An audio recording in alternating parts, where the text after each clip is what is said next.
You're welcome. Is he talking about the Rugrats thing? Like, do, do, do, do, do, do, do, do. All right, we got 3 people old enough to remember that song then. How are you guys doing tonight? Having a good one? It's great to be here. I'm really excited to do this. Quick question though, I'm a little worried about how I look. I wanted to do something special, spruce myself up for the big show.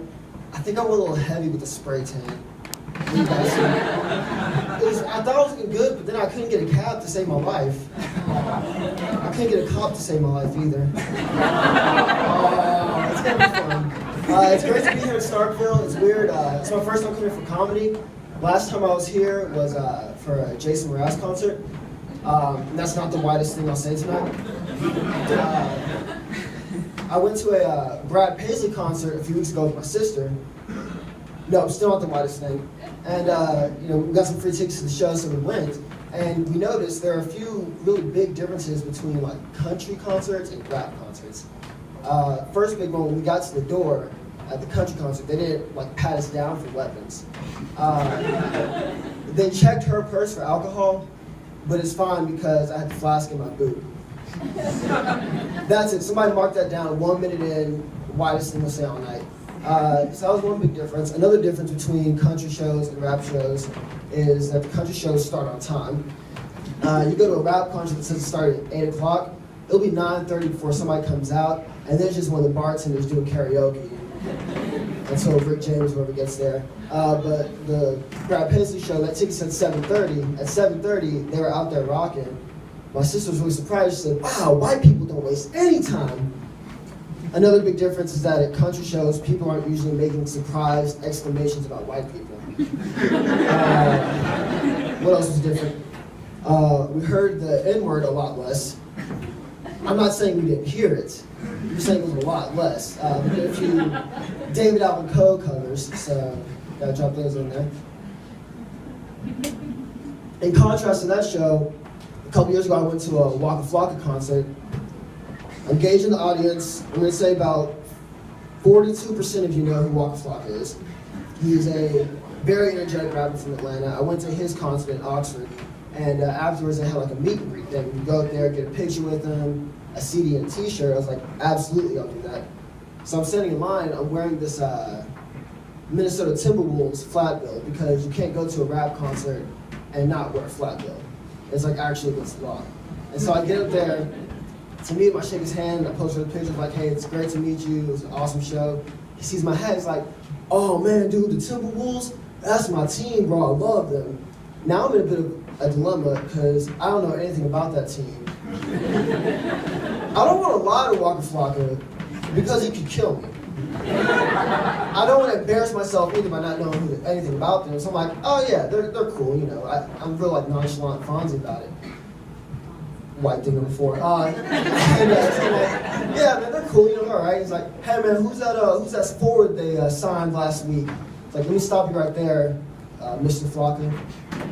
Because I've got to assume like that's how he signs his Waka Flocka, and then like the Flames like he was an MD or a PhD. I'm like, let me stop you right there, sir. I don't know anything about this team. I just thought the hat looked cool. He's like, all right, I feel you, man, but you gotta go home and check them out for me. It's like, I'll do that for you. You know, Waka asks me to do him favors sometimes. It's no big deal. We don't talk much anymore. He's a busy guy, you know. He was in the news a few weeks ago about this whole Lyons-SAE thing.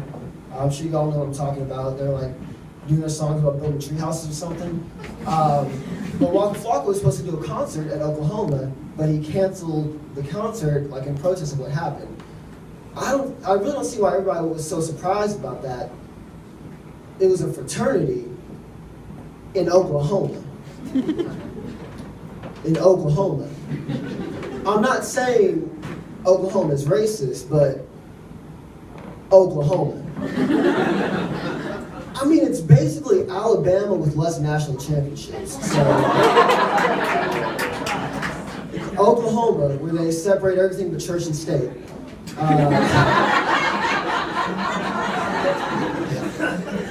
So that whole SAE thing was big news everywhere, and everybody had their opinion on it, and everybody at Fox News had the same opinion on it. They were trying to, I'm not saying they were trying to like justify what those guys did on that bus.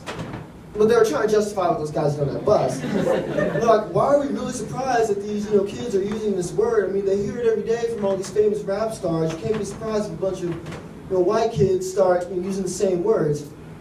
Couple things there, Fox News. First of all, no.